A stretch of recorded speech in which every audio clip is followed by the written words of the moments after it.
Brumberg. I'm editor-in-chief and co-founder of MyStockOptions.com, MyNQDC.com, and MyStockPlan.com. We're a popular source of knowledge, content, and tools on all types of stock compensation. It's great that you've received a grant in stock options. I want to help you make the most of it. In our experience, it's likely that you have three questions we often hear from people with these grants. What are stock options? What are the key aspects of the grant I need to know? And what are the taxes? So let's look at the first question. What are stock options? These give you the right to buy company stock at a fixed price for a set time period. The powerful upside to options comes with this fixed exercise or purchase price, assuming your stock price goes up after they're granted to you. Now, what aspects of the grant do you need to know? Well, you need to know the vesting schedule, you need to know the exercise methods and procedures, and you need to know the option term. And let me explain each of these. Now, this right to buy company stock, it needs to vest first, and most likely also you're going to need to accept the grant at the time it's granted.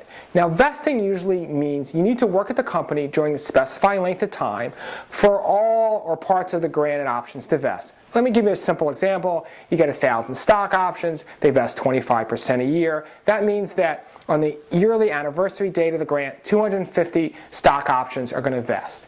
Now, vesting stops, however, when you stop working for your company. So if you leave your company before your options vest, you're going to forfeit the unvested ones. However, you want to check your stock plan for any provisions it may have on the treatment of vesting should you retire, become disabled, die, or your company is acquired. Now, another key aspect to know is how you actually go ahead and make that share purchase, which is called exercising your options.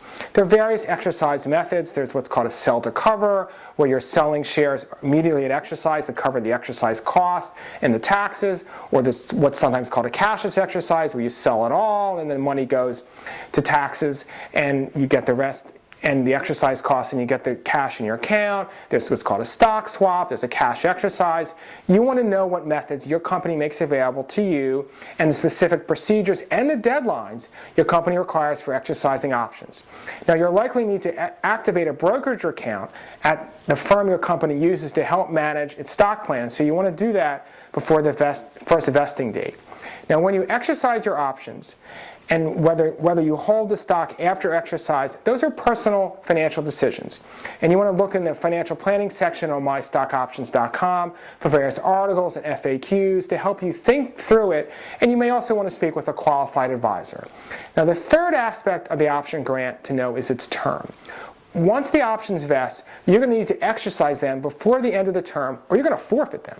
You need to know this deadline, as you could lose valuable in-the-money options. You want to track and monitor that expiration date for the option term, which could be 10 years or it could be shorter. However, if you leave the company before then, not only are the unvested options lost, but also this term is shortened and the exercise deadline is moved up. So you likely need to exercise your options soon after you leave the company or even the day you leave.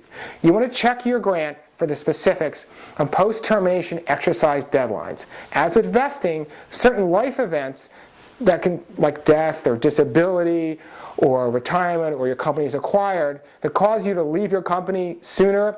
In those situations, you or your beneficiaries may have a longer time period to exercise the options compared to if you just left your company to take another job at another company. Well, thank you for watching this video. In the next video, I'm going to briefly cover taxes, and if you want to know more about stock option topics, including financial planning ideas, tax return reporting, you want to look in those sections on MyStockOptions.com. If your company or stock plan provider licenses content from us, you want to look in the MyStockOptions.com Knowledge Center. And if you want to license a custom version of this video, please email us at info@MyStockOptions.com. Thank you for watching.